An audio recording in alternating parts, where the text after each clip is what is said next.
Halo, selamat pagi. Saya Marin Nenggolan. Kita bertemu kembali dalam kuliah uh, pengendalian dan penjamin mutu ya. Minggu kedua, ini adalah video terakhir, ada video ketiga ya.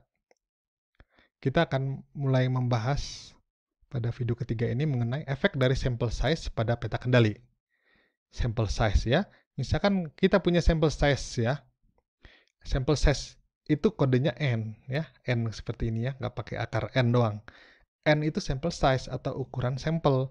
Artinya, berapa banyak poros yang diambil ataupun benda yang mau diuji diambil gitu ya. Berapa banyak jumlahnya, contohnya kita ngambil 4 poros pada jam 9 pagi. Lalu jam 10 pagi kita ambil lagi 4 poros, lalu diukur diameternya. Lalu jam 11 diambil lagi 4. Nah, 4 itu adalah sample size. Oke. Jadi sample size itu adalah jumlah data yang diambil dalam satu kali pengambilan, ya. Nah,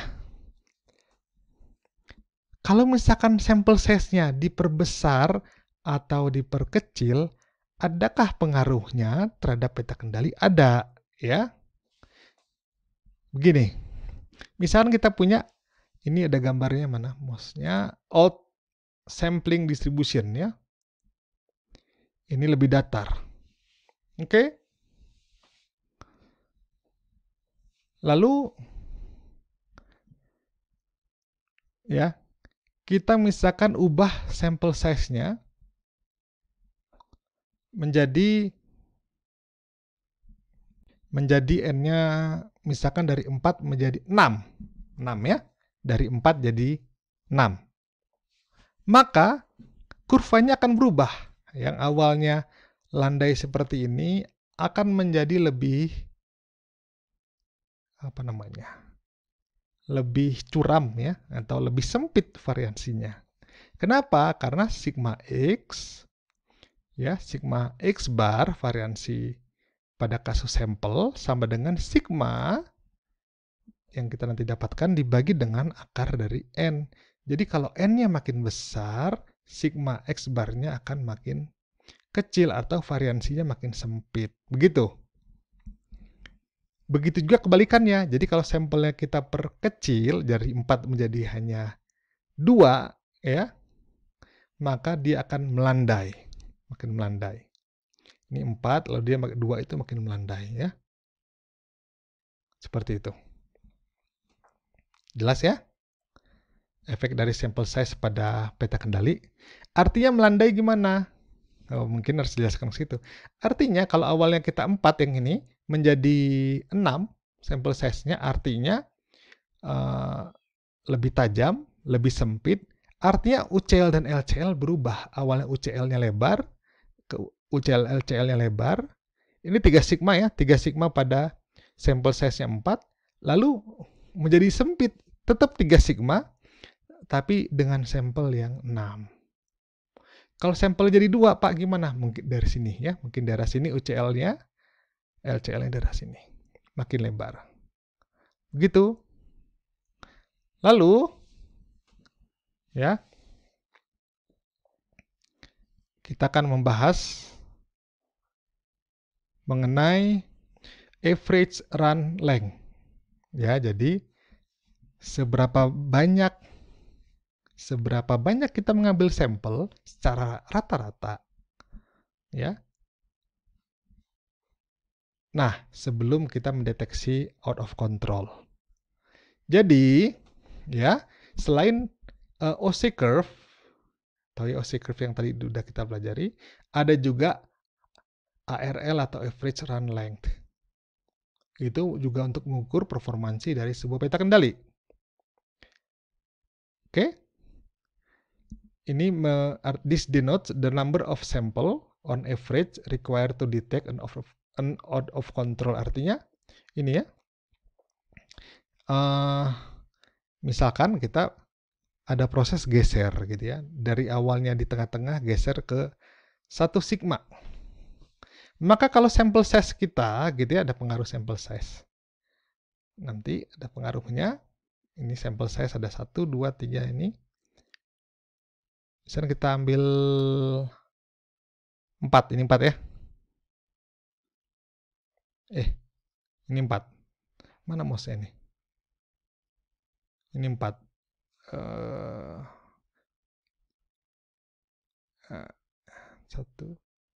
4 ini ya. Maka sekitar 4 juga average length to detect shifting. Jadi ada sekitar 4 kali pengambilan sampel secara rata-rata. Jadi bisa aja 3 kali kita bisa deteksi, kadang 4 kali, kadang 5 kali gitu ya. Tapi rata-rata 4 kali sampel berikutnya kita bisa deteksi ada pergeseran, ada masalah. Gitu, misalkan terjadi shifting sekarang, ada out of control sekarang, kita bisa deteksi dalam 4 sampel berikutnya dalam rata-rata. Gitu. Oke. Nah, kalau misalkan kita mendeteksi out of control pada alpha, ya adanya false alarm, itu ARL-nya PD per 1 min PD dalam kurung kuadrat sama dengan 1 per PD, di mana PD-nya alfa. Jadi 1 per alfa ya.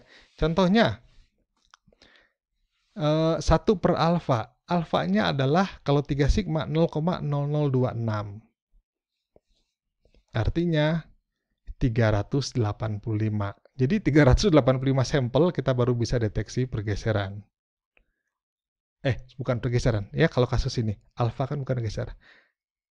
Keputusan salah kita mengambil, kita tebak out of control padahal in control. Ya. Oke. Bagaimana kalau kesalahan beta itu ini. Untuk out of control proses yang kasus beta, maka ARL-nya sama dengan 1 per 1 min beta. Begitu. Ya. Nah, ini contoh plotnya. Shifting geser ya. Betanya kan tadi kita bisa hitung tadi luas daerah yang kita anggap masih in control padahal sudah terjadi pergeseran atau out of control gitu ya. Untuk sampelnya sekian, kita bisa deteksi ya. Kalau sampelnya misalkan pergeserannya sedikit, hanya setengah ya, walaupun cukup banyak, setengah sigma, rata-ratanya bergeser setengah sigma, maka kalau sampel size-nya banyak, 16, kita dapatnya di sekitar 5. Tapi kalau kita misalkan sampelnya sedikit gitu ya, makin susah kita mendeteksinya, jadi makin besar angkanya ya. Ini makin sedikit makin besar. Tapi kalau misalkan gesernya jauh banget, jadi misalkan 3 atau nggak usah 3 deh, 2,5, ini rata-rata semua ya di bawah 2 nih angkanya nih. Misalkan kita ambil gesernya 2,5, kita bisa deteksi sekitar 1 atau 2. Jadi 1 atau 2 berikutnya kita bisa deteksi. Jadi kalau gesernya terlalu parah gitu ya, kita lebih gampang mendeteksinya. Kalau gesernya hanya sedikit, itu agak susah mendeteksinya. Itu poinnya. Di manakah kita melakukan inspeksi dalam sebuah proses, ya, proses produksi contohnya? Maka ingat, inspeksi itu adalah aktivitas yang mengeluarkan uang. Setuju nggak? Contohnya, ada orang di-hire untuk ngambil data tiap jam atau tiap setengah jam. Ada orang tersebut bukan hanya ngambil, juga ngukur diameternya. Atau pakai go not go. Ya. Lalu dia menghitung, lalu ngeplot ke peta kendali yang sudah ada UCL, CL, dan LCL. Udah? Lalu dia bisa deteksi. Itu tuh ongkos semua. Tapi ke mutu itu tidak menambah apapun. Ingat, aktivitas yang tidak menambah kegunaan ataupun menambah mutu itu inspeksi ya. Inspeksi nggak menambah apapun, hanya mengecek. Setuju? Sehingga menghabiskan uang. Oleh karena itu, tapi penting ini ya, oleh karena itu kita menginspeksi, menerapkan peta kendali pada poin-poin atau tempat-tempat yang memang krusial. Contohnya bahan baku datang, ya, waktu bahan baku datang, kalau bahan bakunya ini sangat nggak boleh salah, ya harus dicek dong, ya, ataupun spare part yang datang harus dicek. Lalu produk yang sudah selesai diproduksi mau dikirim ke customer, harus dicek juga. Ya. Atau aktivitas yang harga prosesnya tuh mahal. Ya, kalau mahal kenapa Pak harus dicek sebelumnya? Biar kamu tidak memproses benda yang sudah cacat. Gitu, misalkan mau dilapisi dengan chrome, ya. Ya mungkin bukan chrome ya, ada yang lebih mahal lagi gitu ya, dilapisi aktivitas tertentu atau proses finishing yang menggunakan gerinda untuk finishingnya yang sangat halus, itu harus dicek dulu. Jangan sampai kamu menggerinda benda yang sudah cacat ya. Gerinda bukan gerinda yang kasar tuh ya, gerinda yang finishing halus. Atau proses yang sudah nggak bisa dibalikin lagi. Contohnya apa? Kalau prosesnya udah dilakukan, nggak bisa di rework lagi. Ya, itu harus dicek. Lalu, before a covering proses mengcover. Nah, pada prinsipnya sih biasanya orang di raw material datang, lalu di produk jadi. Biasanya itu ya di pabrik. Nah, bagaimana memilih jumlah sampel dan frekuensinya? Ya, sebelumnya kita masuk dulu sini. Sebuah peta, ya kalau peta kendali ya, misalkan kita mau buat peta kendali, ada 2 mesin. Nah, mesin ini kita nggak tahu, kita belum tahu nih identik atau enggak, atau misalkan satu buatan Jerman, satu buatan Taiwan. Apakah kita bisa bikin dalam satu buah peta kendali? Nggak boleh, ya. Harus 2 peta kendali. Tapi kalau memang kamu cek terus bahwa identik, baru bisa kamu gabungkan, ya. Tapi pada prinsipnya, kamu harus mencurigai bahwa prosesnya berbeda, ya. Jadi dibuat 2 yang terpisah. Kalau operator nih, ada operator gambarnya. Operator A, operator B.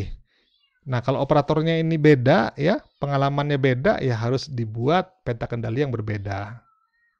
Lalu, berdasarkan OC curve, ya, pergeseran dari rata-rata proses misalkan, yang besar, geser yang besar kayak tadi, misalkan 3 sigma, 2 sigma geser prosesnya, rata-rata prosesnya geser jauh gitu ya, X double bar-nya, maka bisa dideteksi dengan sampel size yang kecil. Kalau kamu mau mendeteksi pergeseran yang sedikit, jadi kalau ada geser sedikit aja kita tahu, wah ini ada masalah, ada out of control, maka pakai sampel size yang lebih besar. Ya. Lalu dari jenis benda atau barang yang diinspeksi. Misalkan kalau menginspeksinya diameter poros, itu kan gampang tinggal diukur, tidak merusak. Tapi kalau menginspeksinya benda-benda merusak, misalkan baja yang habis diproduksi di pabrik baja, perlu dicek kekuatan mekaniknya, artinya diuji tarik kan contohnya, maka dia merusak. Ya, jangan banyak-banyak ambil datanya. Ya, bahaya, nanti habis. Kalau ya masuk akal aja ya, bukan masalah habis, time consuming ya, begitu ya. Dan juga memang semakin banyak benda-benda dirusak kan kamu nanti artinya benda-benda yang harus dijual tuh jadi tidak bisa dijual. Kalau prosesnya sudah kamu tahu itu stable ya, lancar gitu ya, sebenarnya nggak banyak masalah, kita bisa dari segi interval waktu kita bisa perpanjang. Contohnya awalnya kita pakai setengah jam, tapi kok bagus ya dalam berhari-hari, berminggu-minggu, nggak ada masalah, nggak ada OOC atau out of control. Kita bisa bikin menjadi 1 jam untuk ngambil sampel. Jelas ya? Begitu. Lalu, tadi sama kayak tadi menyambung. Kalau harganya murah, volumenya banyak, contohnya bikin peniti, bikin penjepit kertas lah, benda-benda yang murah gitu ya, pensil, bahkan nggak terlalu banyak diinspeksi gitu ya, hanya dilihat saja atau apa. Kenapa? Karena effort untuk menginspeksinya bisa lebih mahal ya daripada benda yang diinspeksi. Misalkan paperclip, sudahlah kalau rusak ya. Lagi pula tinggal dibentuk ulang, kalau orang, oh ini kurang pas nih, tinggal pencet sama kita lurus ya sebagai customer. Atau yang sisi lain high cost. Nah, low volume ini harus lebih intensif. Nah, umumnya di antara keduanya seperti yang tadi saya bilang. Ya. Jadi pada prinsipnya, seberapa banyak yang kita inspeksi, itu juga berhubungan dengan biaya inspeksi. Makin banyak, makin besarlah biaya inspeksi. Nah, harus kita bandingkan juga dengan cost atau kerugian saat kalau kita inspeksi yang kita longgarkan gitu ya, atau inspeksi yang kita lakukan itu bisa meloloskan produk cacat. Ingat, cost of poor quality, terutama yang eksternal external cost ya, biaya kalau customer mendapatkan produk yang cacat, ya tinggal dibandingkan saja dengan cost yang kita berikan dengan yang kita keluarkan untuk inspeksi. Kalau memang sangat penting sekali berbahaya bahkan ya harus lebih intensif kita lakukan inspeksi. Gitu, ya. Kita lanjut ke analysis of patterns in control chart. Jadi kita analisis. Itu ada beberapa rule. Rule pertama adalah ya, sebuah proses diasumsikan atau kita conclude ya out of control kalau ada satu saja sampel yang keluar dari 3 sigma di luar UCL atau di luar LCL. Ini contohnya sampel pertama misalkan jam 9 pagi, lalu sampel kedua jam 10 pagi, sampel ketiga kita ambil jam 11, lalu kita ambil jam 12, ya. Jadi 9, 10, 11, 12, lalu jam 1, ya kita ambil data, misalkan kembali poros, ya. Jatuh di luar UCL, ya. Oke. Lalu kita rule 1 bilang kalau jatuh di luar UCL, kita asumsikan dia out of control. Itu rule 1. Ya. Lalu kita matikan atau berhentikan proses, kita setup ulang, cari sumber masalahnya, lalu kita ambil data, kita proses dijalankan, lalu kita ambil data lagi jam 2, jam 3, dan seterusnya. Oke?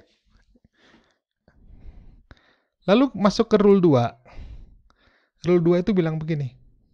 Jikalau ada 2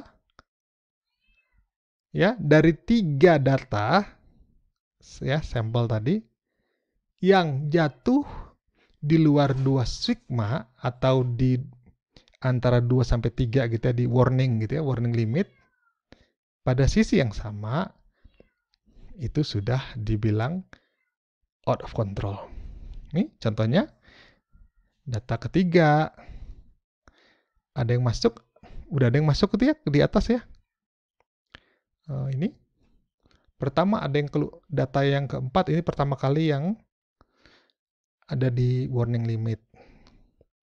Lalu data kelima masuk kembali lagi, tapi data keenam kembali lagi ke warning limit.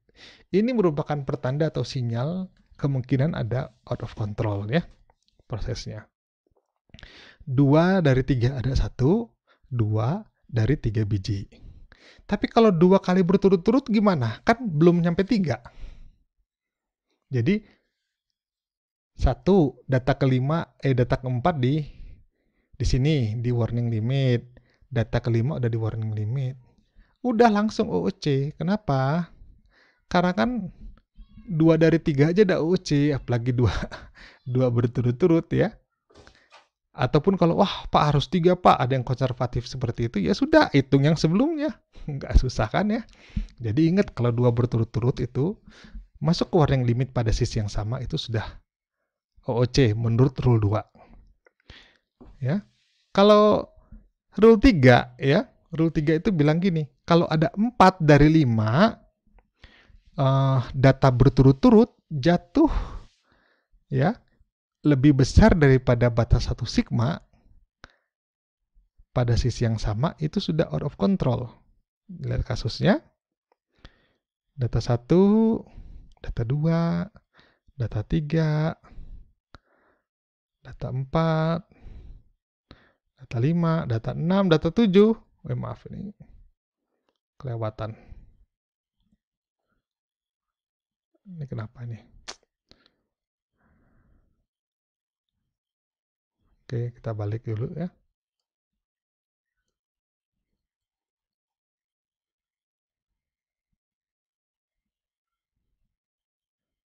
Maaf, nah. Ini ya tadi ya. Aduh, kenapa ya? 4 dari 5 ini begini.